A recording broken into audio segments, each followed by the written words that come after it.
All right, let's get right into it. Today we're going to talk about a digital library. But this isn't just any library. It's massive, it's super controversial, and believe it or not, it's become incredibly influential. It's really making us rethink what access to information even means. So just imagine for a second, what if you could get your hands on every single book ever written and it didn't cost you a dime? I mean, for some of you, that sounds like a dream come true, right? For others, maybe a total nightmare. Well, there's a shadowy group out there trying to make that exact idea a reality. Okay, so let's dive right in. The project we're talking about is called Anna's Archive. And yeah, it's pretty much what it sounds like, an attempt to build a library of, well, everything. So Anna's Archive popped up in late 2022, and the timing is really key here because it happened right after law enforcement in the US took down the domains for another massive shadow library, Z Library. But here's the thing, Anna's Archive is different. It doesn't actually host the files itself. Think of it more like a master search engine or an old school card catalog for all these hidden digital libraries scattered across the internet. And the sheer scale of this thing, it's just mind-boggling. We're talking tens of millions of books, almost 100 million academic papers. To put that into perspective, by early 2024, they were seeing something like 650,000 downloads a day. That's like 10 times what the entire New York Public Library system distributes. And their ultimate goal? It's simple and kind of crazy, to catalog every single book that has ever existed. So how in the world does a project like this even work? Well, the whole system is built around one single idea: resilience. They've designed it to be really, really hard to take down. You see, most libraries, even the illegal ones, host their files on central servers. That makes them a target. You seize the server, you shut down the library. But Anna's Archive doesn't do that. It just points you to where the files are. And that little distinction is everything, because its real secret weapon is decentralization. And how do they achieve that? Torrents. Yep, that's the core of their whole strategy to stay alive.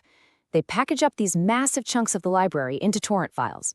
That means the data isn't sitting in one place anymore. It's spread out all over the world on the computers of thousands of users.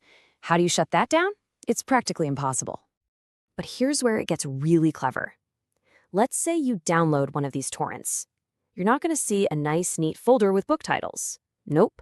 You're going to see thousands of files named with what looks like complete gibberish, just long, random strings of text. So how do you find anything? Well, you have to download a second file, a database from the archive, that acts like a secret decoder ring. It's the key that matches all those random names to the actual book titles. So what are those random names? They're called MD5 hashes. The easiest way to think about a hash is like a unique digital fingerprint for a file. Every file has its own. And it's a one-way street. You can create the fingerprint from the file, but you can't recreate the file just from the fingerprint. It's a brilliant system, really. It lets them manage and check millions of files without ever having the book titles just sitting there out in the open. So all of this complex technical stuff, it really leads to one big question. Why? I mean, why go to all this trouble? The answer isn't just technical, it's ideological. It's rooted in a really powerful and, yeah, pretty controversial philosophy.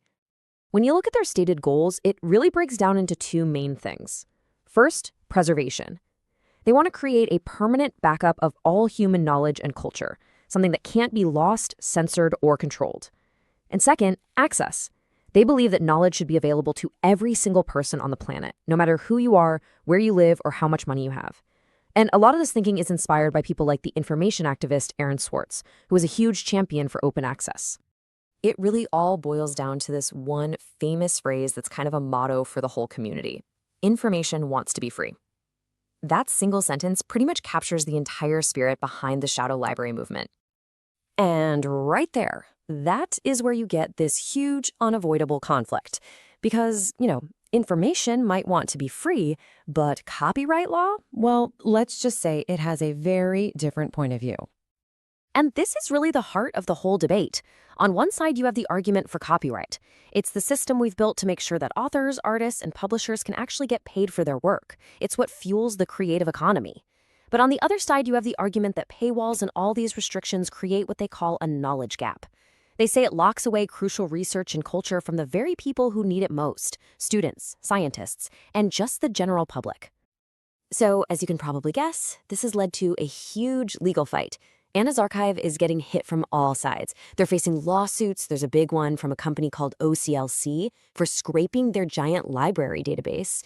And on top of that, countries across Europe are starting to block it at the internet provider level. It really feels like the legal walls are closing in.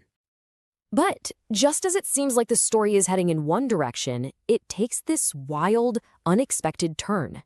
Because this whole saga, which started with digital books and preservation, has suddenly collided with one of the most powerful, game-changing technologies on Earth. 81 terabytes. Just think about that number for a second. It is an absolutely colossal amount of data. So what is it? Well, that is the amount of data that Meta, Facebook's parent company, downloaded from Anna's archive. And we know this because it came out in unsealed court documents from a lawsuit where a bunch of authors are accusing Meta of using their copyrighted books to train its AI models, all without permission. And folks, this changes everything. Suddenly, Anna's archive isn't just a tool for students or researchers anymore. It's become this critical underground data source for some of the biggest tech companies in the world building their AI. The archive is even marketing high-speed access specifically to AI developers. So this once quiet digital library has become a major battleground in the global AI arms race. And it's at the center of these massive lawsuits that could literally define the future of AI. And that brings us right back to the biggest question of all. In an age where all of human knowledge can be downloaded, shared, and even used to train world-changing AI, who gets to control it? Who should be in charge of access? Should it be the creators, the big tech corporations, or the rogue archivists? There's no easy answer here, and what happens next is